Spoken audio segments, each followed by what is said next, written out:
Dans cette deuxième partie, nous allons voir Europe, un continent entre unité et diversité. Se poser la question suivante, comment définir l'Europe dans sa diversité, son unité et son identité? En premier lieu, nous allons évoquer la variabilité de l'Europe, ses contrastes, les rapports entre centre et périphérie, et l'unité et les diversités de l'UE. Dans une Europe à géométrie variable, quels sont les facteurs d'unité et les contrastes de l'UE? Le premier sujet nous proposait d'évoquer la question de la géographie variable de l'Europe, un jeu de mots pour évoquer ce qu'on appelle la géométrie variable en réalité. On va se poser en effet la question de savoir pourquoi l'Europe présente des définitions géographiques et politiques extrêmement différentes. Et on va revenir justement sur 4 axes. Le premier est la définition géographique de l'Europe, le second va être de présenter les pays de l'UE, ensuite l'espace Schengen, et pour terminer la zone euro, et voir que toutes ces définitions sont finalement assez différentes les unes des autres. Ce qui va nous permettre de revenir à la question centrale, pourquoi l'Europe présente-t-elle des définitions géographiques et politiques différentes, et de comprendre, en dernier lieu, la caricature de Kroll qu'on peut voir ici. Alors, commençons justement par les limites géographiques de l'Europe. On peut voir que la définition géographique de l'Europe s'étend de l'océan Atlantique à l'Oural, à l'est, au centre de la Russie actuelle. La définition géographique de l'UE comprend donc tous les pays, de l'Europe, comprend donc tous les pays de l'UE actuelle, en comprenant même la Grande-Bretagne, les pays des Balkans, et s'étend même au-delà, puisqu'on peut voir que la Biélorussie, la Moldavie, l'Ukraine ou encore la Russie sont compris justement dans cette définition. La Russie est un pays à cheval sur l'Europe et l'Asie, puisque la partie ouest de la Russie, au-delà d'Oural, est située ou dite européenne, alors que sa partie est, au-delà d'Oural, est considérée comme asiatique. Au même titre, la Turquie est un pays qui fait partie de la définition géographique de l'Europe finalement, enfin pour partie, puisque sa partie ouest, comme la Russie d'ailleurs, qui est située sur le continent européen, est différente ou n'a pas le même statut finalement que la partie est qui est elle asiatique. Mais on reste purement et strictement à la définition géographique. La définition politique, elle, est relativement plus claire, puisque la plupart des 28 pays actuels, même si on note justement la Grande-Bretagne qui va se séparer de l'UE en 2019, eh bien tous ces pays font partie ou sont présents sur le continent européen. Bien. Ces pays, justement, pour rappel, sont issus d'un processus de croissance de la CE, la Communauté économique européenne, fondée en 1957, puis de l'UE, instituée justement à partir de 1995, qui a été progressif, puisque 6 États fondateurs, on y reviendra tout à l'heure, ont créé l'UE, renforcés par la suite par 3 États, l'Irlande du Sud, la Grande-Bretagne et le Danemark en 1973, puis la Grèce en 1982, puis en 1986 l'Espagne et le Portugal, puis en 1995 3 autres États, l'Autriche, la Suède et la Finlande, avant qu'en 2004 un élargissement issu justement de la décomposition du bloc de l'Est et de la fin de la guerre froide, amène 10 nouveaux États à entrer dans l'Union européenne et à reconfigurer complètement son espace, puisque dans les pays baltes, d'abord, l'Estonie, la Lituanie et la Lettonie sont entrés, suivis donc en Europe de l'Est de la Pologne, de la Hongrie, de la République tchèque et de la Slovaquie, de la Slovénie, et enfin de 2 États méditerranéens que sont Malte et que sont Chypre, 2 îles en réalité, avant qu'en 2007, 2 nouveaux États issus de ce même bloc de l'Est ou de cet ancien bloc de l'Est entrent dans l'UE, la Roumanie et la Bulgarie. Et pour terminer, la Croatie, issue de la décomposition de l'ex-Yougoslavie dans les années 90, va entrer et intégrer l'UE en 2013. Au final, en 2013, l'UE compte désormais 28 États qui vont justement être ramenés avec le Brexit en 2016, mais qui sera effectif en 2019. L'UE va donc être réduite du Royaume-Uni et donc passer à 27 États. Donc 28 États actuels, 2019, 27 États. Bien, au-delà de l'UE, on peut voir que les principes qui régissent l'UE sont donc appliqués pour partie à tous les États, ou pas forcément, ou à quelques États parfois. Donc c'est relativement complexe et il faut bien comprendre que la définition géographique est différente de la définition politique, mais elle est aussi différente des définitions institutionnelles parfois, puisque l'espace Schengen, notamment, qui comprend aujourd'hui la majeure partie des États de l'UE, sans compter effectivement l'Irlande du Sud et la Grande-Bretagne notamment, eh bien aujourd'hui comprend d'autres États qui ne font pas forcément partie de l'UE, puisque justement les États des Balkans, la Serbie par exemple, ou la Bosnie, sont signataires des accords Schengen et font partie de l'espace Schengen. De la même manière que Chypre, par exemple, ne fait pas partie de l'espace Schengen. Bien. Donc au-delà de cette définition, on peut la voir justement apparaître et être spatialisée avec les pointillés verts. On peut voir aussi que l'UE ne dispose pas d'une monnaie commune, en ce sens où elle dispose d'une monnaie commune entre certains États. C'est le cas notamment de l'euro, qui justement compte le Portugal, l'Espagne, la France, le Luxembourg, la Belgique, l'Allemagne, les Pays-Bas, l'Italie, la Slovénie, l'Autriche, ou encore donc, la Slovaquie, donc l'Estonie et la Finlande. Ça fait en tout 13 États qui possèdent l'UE, et j'avais oublié même un 14e avec l'Irlande du Sud, donc 14 États qui possèdent l'euro, et qui justement se distinguent d'autres États comme le Danemark, ou la Suède par exemple, ou encore la Pologne, qui ne disposent pas de l'euro, soit par choix, soit parce qu'ils ne répondent pas encore aux critères économiques suffisants pour pouvoir en bénéficier. Au passage, vous remarquerez justement que je n'ai pas placé l'euro, et pourtant c'est une erreur, puisque ça fait 15 États, puisque justement il faudrait rajouter un petit E pour l'euro, justement, sur la Grèce, qui compte justement, ou qui fait partie des pays possesseurs de l'euro. Poursuivons, et revenons justement à notre caricature, qui nous présentait effectivement, et comme on a pu le voir, la question de savoir pourquoi l'Europe présente des définitions géographiques et politiques différentes. On peut voir que c'est issu d'un processus politique qui a été relativement long et qui s'échelonne de 1957 à aujourd'hui, avec des avancées et des reculs, comme ce qu'on a pu voir en 2007. Et finalement, on peut se dire que cette caricature de Kroll qui représente la Grande-Bretagne avant le Brexit et après le Brexit représente aussi finalement une certaine façon de voir l'Europe ou l'UE aujourd'hui, puisque les divisions qui sont issues du Brexit, avec une Irlande et une Grande-Bretagne qui faisaient partie de l'UE, avec aujourd'hui justement une Irlande qui pourrait penser à une réunification parce que justement la Grande-Bretagne est en train de sortir et parce que la question de l'Irlande du Nord qui fait partie du Royaume-Uni pose d'énormes justement soucis juridiques. De la même manière que l'Écosse pourrait vouloir un jour justement sortir de la Grande-Bretagne pour intégrer l'Union européenne, eh bien, au même titre que l'Europe aujourd'hui est divisée suivant effectivement des intérêts très divergents entre l'Europe du Sud, notamment auquel on peut intégrer la France, avec l'Espagne, le Portugal, la France, l'Italie, voire la Grèce. L'Europe du Nord, un peu plus riche, un peu plus libérale, notamment la Grande-Bretagne, la Suède, le Danemark, justement, qui sont relativement prospères et qui n'ont pas les mêmes intérêts, et l'Europe de l'Est, elle, avec des statuts à la fois politiques et économiques très différents, justement. Et donc on peut voir que, finalement, cette division de l'Europe après le Brexit, illustre à la fois les contrastes et les divisions à l'intérieur même du Royaume-Uni, mais aussi à l'intérieur de l'Union européenne. Poursuivons avec le sujet 2, des contrastes du territoire européen. En premier lieu, on peut se demander, et notre objectif sera de répondre à la question, pourquoi peut-on dire que l'UE est un espace de très fort contraste ou très fort contraste de développement? L'objectif sera de présenter 4 axes, la mégalopole européenne, les pays de l'UE les plus développés, les pays de l'UE développés finalement, et les pays les moins développés. En sachant effectivement, comme on l'a expliqué, que l'UE, ou comme on expliquera, que l'UE est un pays justement à fort potentiel économique, avec un marché qui comprend effectivement des pays avec des consommateurs qui ont un niveau de vie parmi les plus élevés au monde. Ensuite, nous allons voir effectivement justement la manière dont l'UE est composée en fonction de son développement. On peut voir et on peut opposer d'abord la mégalopole européenne, que l'on peut voir justement en rouge foncé ici, et qui est une zone qui dépasse les États, puisqu'elle comprend l'ensemble des Pays-Bas, la Belgique, une partie de la France, notamment le nord de la façade nord-est de la France, la région rhénane de l'Allemagne, autour du Rhin notamment, qui pourrait intégrer la Suisse, puisque la Suisse fait partie de cette dynamique-là, qui comprend le Rhône-Alpes en France et qui comprend l'Italie du Nord et une partie de l'Autriche. Bien, cette dorsale européenne est à la fois l'espace le plus densément peuplé de l'UE,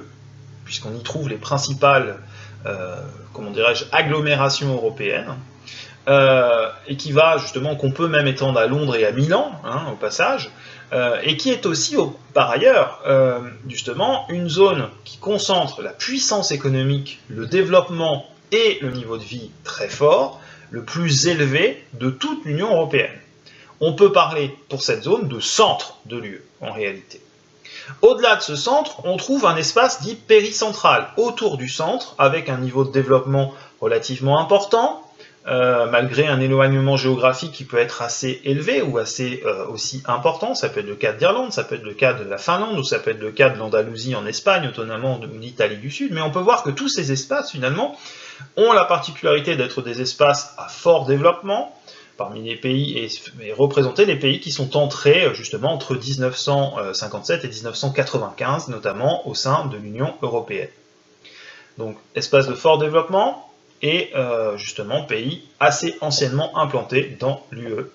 pour la plupart dotés de la monnaie euro, puisqu'on peut voir que quasiment tous ces pays, en dehors de la Suède et du Danemark, possèdent l'euro. Bien.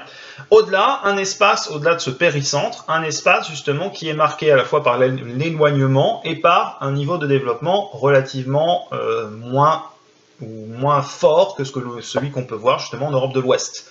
C'est le cas notamment dans le nord des Pays-Baltes, c'est le cas notamment aussi en Pologne, en République tchèque, en Slovaquie, en Slovénie, ou en Grèce, d'accord, bien que la Grèce, ou à Chypre notamment, ou au Portugal d'ailleurs aussi au passage. Donc ces zones sont marquées à la fois soit par un éloignement assez important, soit par un niveau de vie un peu plus faible que justement en Europe de l'Ouest. Et au final, des pays justement beaucoup moins développés, avec un niveau de développement qu'on pourrait qualifier de moyen, qui justement les amène à avoir un niveau de vie supérieur à celui notamment des pays émergents, mais qui restent justement avec un niveau de vie relativement faible. Si on compare les statistiques notamment de la Roumanie et de la Turquie, on peut s'apercevoir que la Roumanie est finalement très proche justement de la Turquie, et plus proche en termes de développement de la Turquie que ne l'est de la France en réalité, ou de l'Allemagne. Donc ces espaces sont à la fois marqués par un développement plus faible que dans le reste de l'Union européenne, et aussi justement par une relative position périphérique, très à l'est justement du centre que constitue la mégalopole européenne. Si on revient au final sur notre dernière image, on peut s'apercevoir tout simplement que, eh bien, elle fait référence à l'entrée de la Croatie, dernier pays entré dans l'Union européenne en 2013, avec un enthousiasme qui était très modéré. Pourquoi? Tout simplement parce que l'UE était dans une phase de turbulence en 2013, elle était en pleine crise, à la fois justement issue de la crise de 2008, la crise des subprimes, qui avait elle-même amené à une crise de la dette, en Grèce notamment, et dans un certain nombre de pays justement d'Europe du Sud, le Portugal, l'Espagne, l'Italie notamment, qui étaient menacés au même titre que la Grèce. Et de fait, l'enthousiasme qu'aurait pu générer, ou qu'aurait dû sans doute générer l'entrée de la Croatie dans l'UE, était extrêmement modéré par cette phase de difficulté à la fois économique et institutionnelle que rencontrait l'UE au sein de cette crise. Et par ailleurs, justement, l'enthousiasme de la Croatie, qui est perceptible sur au moins un de ces personnages, est lié justement au fait que la politique de solidarité européenne, on le verra, contribue justement au développement de ces États issus du bloc de l'Est, comme la Croatie, qui sont moins développés, mais qui peuvent espérer justement progresser grâce à leur adhésion au sein de l'UE. Cependant, le fait que l'UE aujourd'hui soit affaiblie institutionnellement et économiquement à la suite des crises, eh bien, amène à tempérer cet optimisme. Sujet 3 ensuite, centre et périphérie européenne. On va se poser la question de savoir pourquoi on peut dire que l'UE est un territoire marqué par une intégration contrastée à la mondialisation, c'est-à-dire une intégration finalement différenciée. On va réfléchir sur 4 axes qu'on va spatialiser sur le croquis tout à l'heure, donc les axes terrestres majeurs, les axes maritimes majeurs, la principale façade maritime européenne, et pour terminer, les principales places financières. Alors, d'abord commençons par les axes terrestres majeurs. Ils vont d'abord de Londres jusqu'à globalement Marseille, ils vont de Londres aussi justement à ce qu'on appelle la Randstad, c'est-à-dire la façade maritime des Pays-Bas, notamment entre Rotterdam et Amsterdam, avant de descendre justement vers notamment l'axe rhénan en Allemagne, pour traverser la Suisse et aller jusqu'en Italie du Nord, notamment à Milan. On peut voir qu'il y a un troisième axe qui traverse justement, qui part de l'Italie du Nord pour rejoindre la Bavière notamment, en traversant les Alpes autrichiennes, notamment par un certain nombre de tunnels, dont celui du Gothard, notamment qui est un des tunnels alpins les plus importants aujourd'hui. Donc ces axes terrestres sont renforcés, justement on voit qu'ils se concentrent principalement dans la mégalopole et autour de celle-ci. Donc on peut voir que cet aspect de forte densité, de développement plus important est très marqué aussi et amène à des axes, à des axes ou la présence d'axes justement qui vont relier les principales métropoles au sein de cette mégalopole européenne. On peut voir que cette mégalopole européenne est aussi desservie par une interface mondialisée qui va globalement justement du port de Hambourg en Allemagne jusqu'à Dunkerque en France. Cet espace concentre les plus grands ports européens, les plus grandes zones industrielles ou portuaires qui reçoivent les échanges mondialisés et qui constituent en réalité justement la façade maritime principale justement de l'Union européenne. Cette façade maritime arrive au terme d'un axe maritime majeur qui part justement en gros du nord de la Bretagne, dans la Manche notamment, qui traverse la Manche et va justement jusqu'en mer du Nord pour relier justement l'ensemble des zones qui sont connectées à l'Union européenne comme l'Asie du Sud ou l'Amérique du Nord, l'Asie de l'Est et l'Amérique du Nord à cette Randstad européenne. Terminons. Au-delà de cette connexion aux produits matériels, considérons aussi les flux immatériels, notamment les flux financiers, on peut voir qu'on trouve deux principales places financières, Londres et Paris en Europe aujourd'hui, auxquelles on peut associer éventuellement Francfort, justement au sein de la mégalopole européenne, qui constitue en fait les trois pôles financiers majeurs de l'Union européenne. La disparition justement ou le retrait de la Grande-Bretagne du United Kingdom, du Royaume-Uni justement de l'Union européenne, devrait aboutir sans doute au renforcement de la place financière de Paris, et peut-être de celle de Francfort par la suite, au détriment de Londres, puisque de nombreuses justement délocalisations d'entreprises financières sont déjà planifiées pour rejoindre d'abord Paris et peut-être un jour Francfort. Donc pour revenir justement à ce qu'on vient de dire en dernier, l'image que nous avons, qui est une image publicitaire, donc qui, si on la traduit, veut dire fatigué du brouillard londonien, essayer les grenouilles parisiennes, en fait, les grenouilles de la Défense, fatigué du brouillard de la City, justement profiter, puisqu'on voit en arrière-plan des grenouilles justement de la Défense, incite justement, c'est une affiche publicitaire qui incite les financiers britanniques notamment, ou les entreprises financières mondiales justement installées, les firmes transnationales justement mondiales installées en Grande-Bretagne, à quitter la Grande-Bretagne pour s'installer justement à la Défense, qui est le principal quartier d'affaires français, et donc la principale place financière actuellement en France et en Europe. Dernier sujet, l'Europe entre unité et diversité. Alors, l'objectif était de montrer pourquoi on pouvait dire que l'UE était un territoire attractif, mais dont l'unité était contestée. Alors, il s'agissait de travailler sur 5 points. D'abord, les migrations de proximité dans l'UE et hors de l'UE, les migrations extra-européennes vers l'UE, les séparatismes, des pays candidats à l'entrée dans l'UE, des pays se retirant de l'UE, et enfin les 6 pays fondateurs de l'UE. Alors on va partir de ce 6e point. D'abord, les pays fondateurs de l'UE sont les pays qui sont soulignés sur notre croquis. On ne les a pas évoqués tout à l'heure, puisque j'étais parti de l'élargissement de 73 en rappelant effectivement que c'était celui qui concernait l'Irlande du Sud, la Grande-Bretagne et le Danemark. Mais j'avais justement laissé de côté volontairement les 6 pays fondateurs. Donc ces 6 pays signataires du traité de Rome en 1957 sont le Luxembourg, la Belgique, les Pays-Bas, la RFA, la France et l'Italie. Ces 6 pays fondateurs constituent le noyau autour duquel justement s'est développée d'abord la communauté économique européenne, puis l'Union européenne à partir de 1995. Bien, ces pays sont forcément justement générés des dynamiques euro-régionales, qui dépassent parfois même les frontières de l'UE, puisque justement ces migrations transfrontalières à l'intérieur même de l'UE sont d'abord entre la France et justement la RFA, puisque de nombreux travailleurs alsaciens vont tous les jours travailler en Allemagne, mais aussi dépasse même ce cadre-là, puisqu'on peut voir que des migrations de proximité existent entre la France et la Suisse ayant un pays hors de l'Union européenne mais avec un très fort niveau de vie, attire des travailleurs français qui habitent en Rhône-Alpes aujourd'hui et traversent la frontière tous les jours pour justement rejoindre la Suisse. Ça génère aussi des migrations de proximité au sein même des territoires, entre des territoires anciennement intégrés à l'UE et des territoires plus nouvellement intégrés à l'UE, entre la RFA et la Pologne, puisque tous les jours des travailleurs polonais traversent la frontière pour aller en RFA, et même des travailleurs polonais se sont expatriés en RFA pour pouvoir justement bénéficier d'un meilleur niveau de vie et de salaires plus élevés. Ce qui est permis justement par la construction européenne et les différents accords au sein de l'UE. On peut voir aussi que ce marché important, avec un niveau de vie très fort, attire aussi des migrations extra-européennes, originaires d'Afrique subsaharienne et qui passent par justement les pays du Maghreb, et qui trouvent comme principale porte d'entrée notamment eh bien, le détroit de Gibraltar, et d'abord l'enclave de Ceuta, qui sépare Ceuta et Melilla, des territoires espagnols sur le sol marocain, qui traverse aussi justement la Méditerranée pour rejoindre entre Tunisie et notamment Sicile,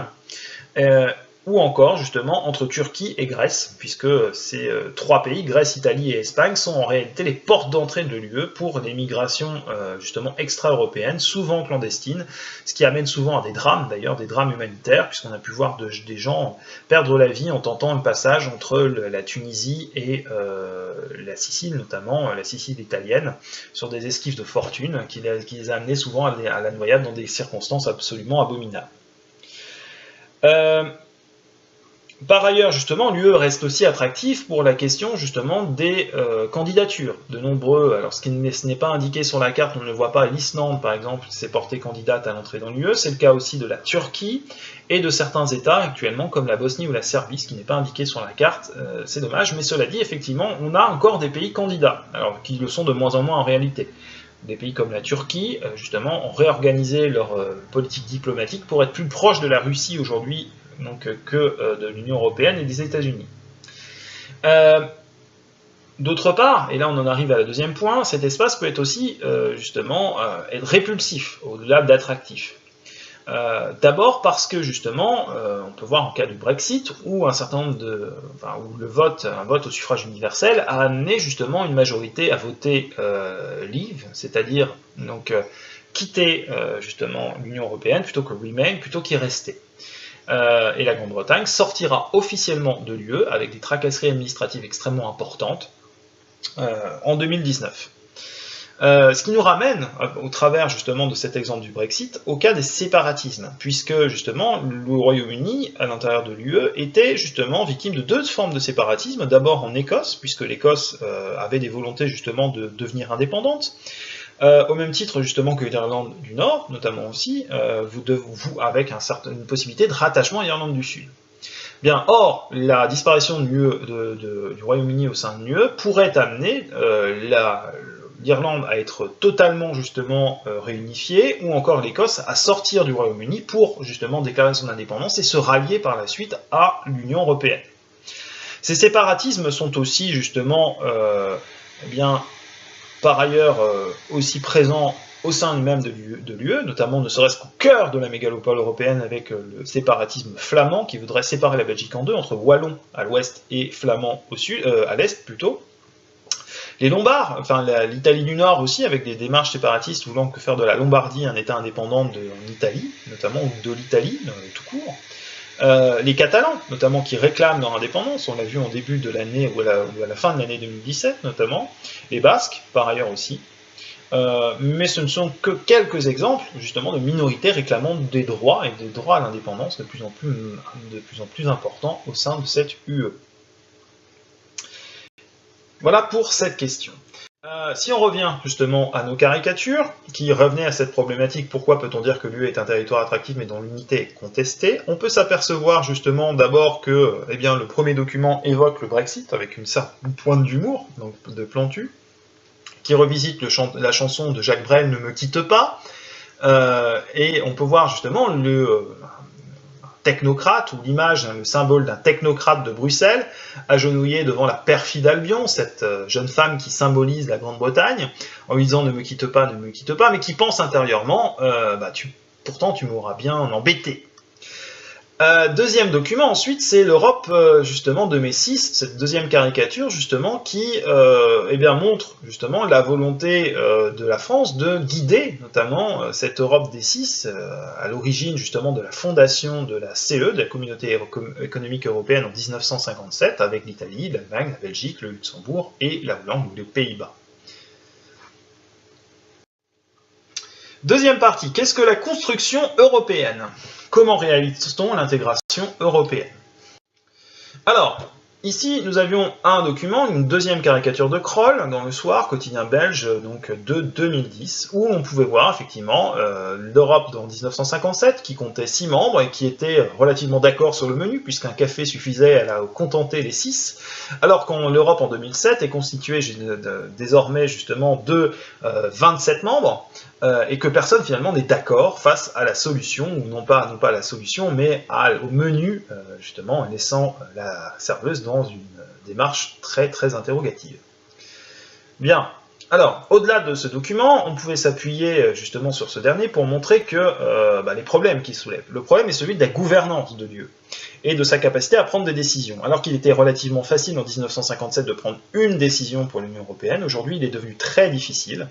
au point que l'UE est relativement paralysée, surtout depuis la crise économique justement de 2008 et la crise de la dette, des dettes souveraines en 2010-2011. L'UE est en effet gouvernée par différentes institutions. Le Conseil européen est constitué des présidents et des chefs d'État de l'Union européenne, que ce soit des chefs de gouvernement ou des présidents de la République, par exemple, comme en France, qui déterminent les grandes orientations politiques de la nation. Ils constituent une partie de l'organe exécutif de l'UE. Ces décisions sont mises en application par la Commission qui va écrire les textes, les directives et les règlements qui vont être ensuite votés par le Parlement ayant cette capacité à voter ces directives et ces règlements, mais aussi justement à voter le budget de l'UE. Enfin, les conseils des ministres européens, qui sont réunis par spécialité, le ministre de l'Agriculture, de la Défense, etc.,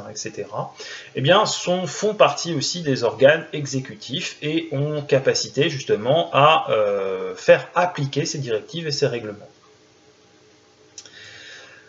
Les objectifs de l'UE sont enfin justement le cadre d'une réflexion sur la capacité de l'UE de transformer justement l'Union européenne. L'objectif c'est de développer sa capacité à la recherche scientifique ou encore de reformer son espace ou de réformer son espace de manière justement à contribuer à son développement et à son rayonnement. Alors, au cela, on peut utiliser deux exemples d'application. D'abord, le projet Erasmus, qui permet la libre circulation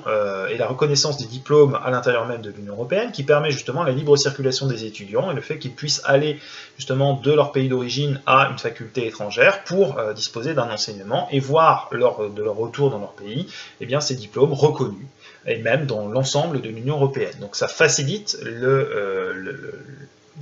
la circulation des étudiants et leur capacité à faire valoir des diplômes. Ça contribue aussi au rayonnement scientifique de l'UE, puisque des scientifiques de toute l'Europe peuvent circuler grâce à ce projet Erasmus. D'autre part, la transformation de Berlin, finalement, à la suite de la réunification allemande en 1990, témoigne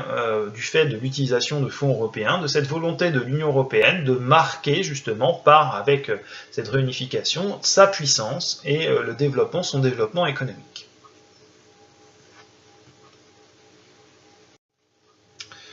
Troisième point, les acteurs du développement et l'intégration à la mondialisation. Quels sont les acteurs qui contribuent à intégrer le territoire de l'UE à la mondialisation? Alors, pour le premier sujet, porté sur la multiplicité des acteurs du développement européen. Donc, il s'agissait ici de présenter deux documents qui évoquaient chacun les politiques du Fonds européen de développement régional, dont l'objectif est d'assurer la cohésion économique et le développement sur le territoire européen. On peut voir justement que ces deux documents présentait le cas d'une application du FEDER en Languedoc ou d'une application du FEDER en Alsace. Donc le premier était un objet chacun bénéficiait de la politique ou de la compétence compétitivité et innovation. L'objectif étant d'abord pour le Languedoc de protéger le littoral justement et le Lido non loin de Montpellier et de permettre justement une politique de développement durable, qui était donc financée au titre de compétitivité et innovation. Dans le même cadre, l'Alsace bénéficiait d'aides économiques qui lui permettaient justement de développer, là encore, sa compétitivité.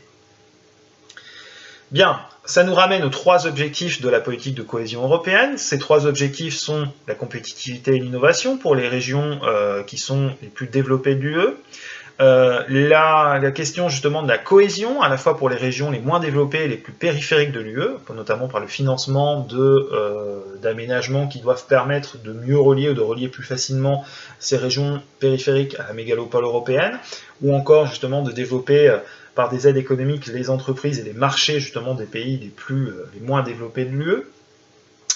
De la même manière justement que, en dernier lieu, existe un dernier objectif qui est celui du développement euro-régional, c'est-à-dire de la construction de politiques donc, de régions qui sont situées de part et d'autre d'une frontière à l'intérieur de l'UE, de manière à développer donc, des solidarités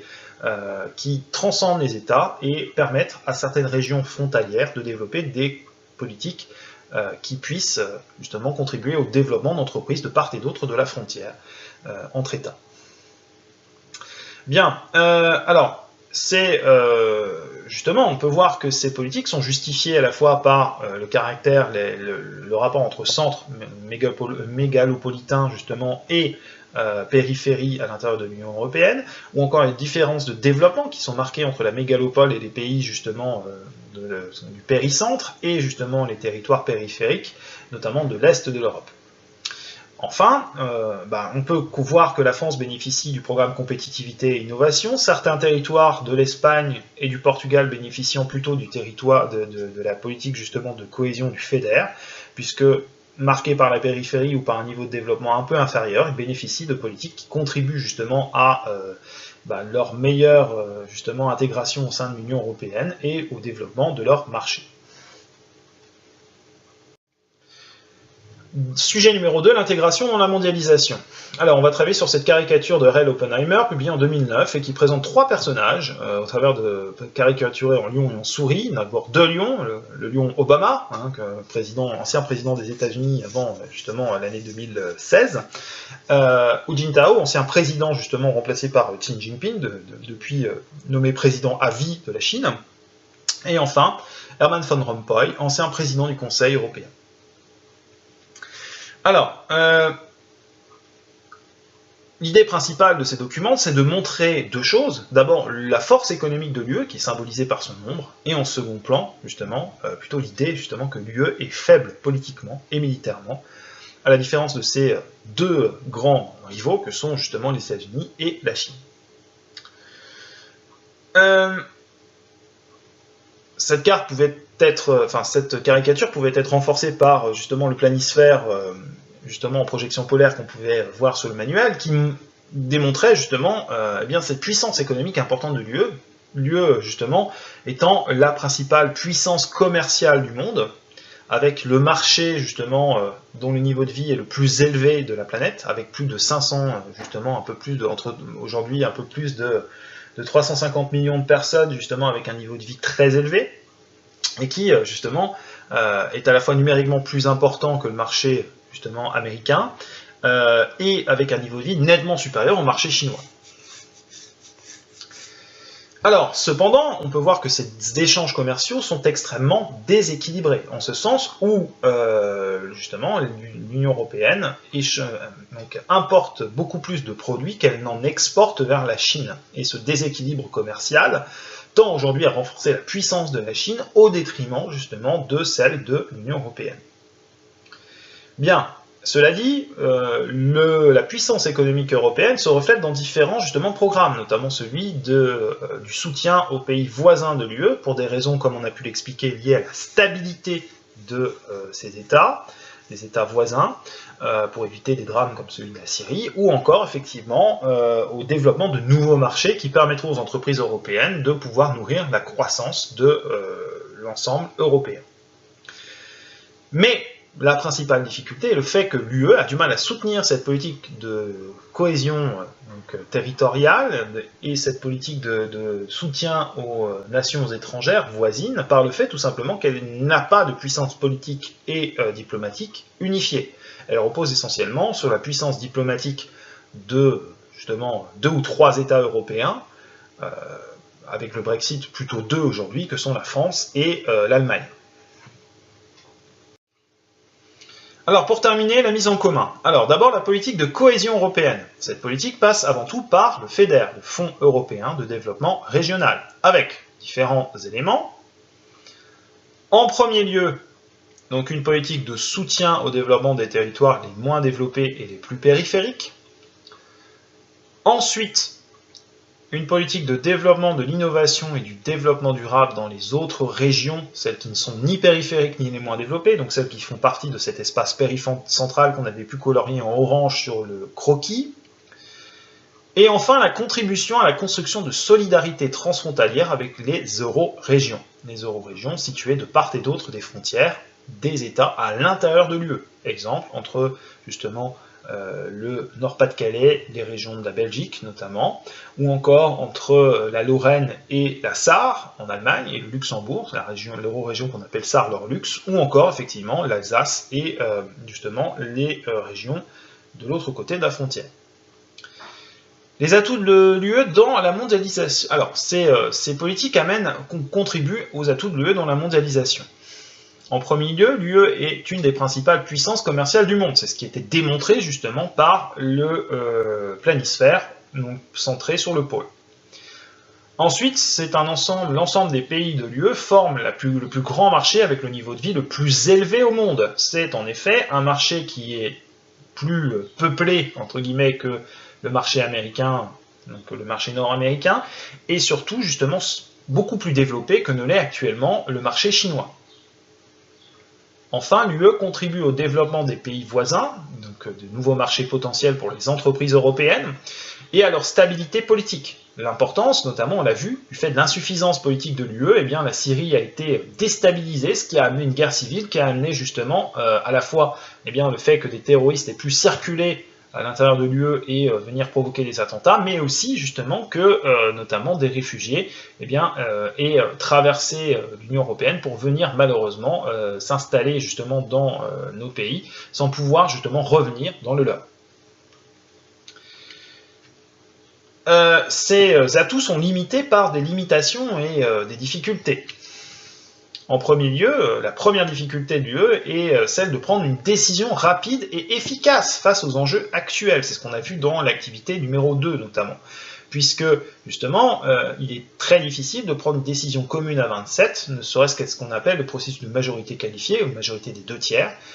qui est aujourd'hui adopté dans la plupart, mais il est possible encore pour certains États, sur certaines décisions, de mettre leur veto et donc de bloquer les décisions, justement, pour un seul État.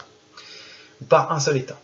Donc l'immigration en Méditerranée, par exemple, le sort des réfugiés, les positions face à la Russie, tout cela sont des décisions qui doivent être prises par l'Union européenne, mais qui pourtant démontrent son incapacité, puisque les 27 sont incapables de se mettre d'accord sur justement telle ou telle politique à mener. Enfin, justement, ces limitations sont aussi liées à la faiblesse militaire et diplomatique globale de l'UE. En réalité, elle n'a pas d'expression militaire et politique unifiée, et repose sur 2 puissances, 3 avant le Brexit, mais 2 en réalité aujourd'hui, que sont la France et l'Allemagne. Et pour terminer, elle est aussi minée actuellement par la montée de régimes illibéraux en Pologne et en Hongrie, c'est-à-dire ne respectant pas les droits de l'homme et reniant de plus en plus la démocratie. Et le problème, c'est que du fait des difficultés de l'Union européenne à se mettre d'accord sur les différents principes qui doivent la guider, eh bien actuellement, ces pays comme la Pologne ou la Hongrie ne sont jamais sanctionnés par l'UE malgré leurs dérives autoritaires. Donc tout cela, justement, oblige à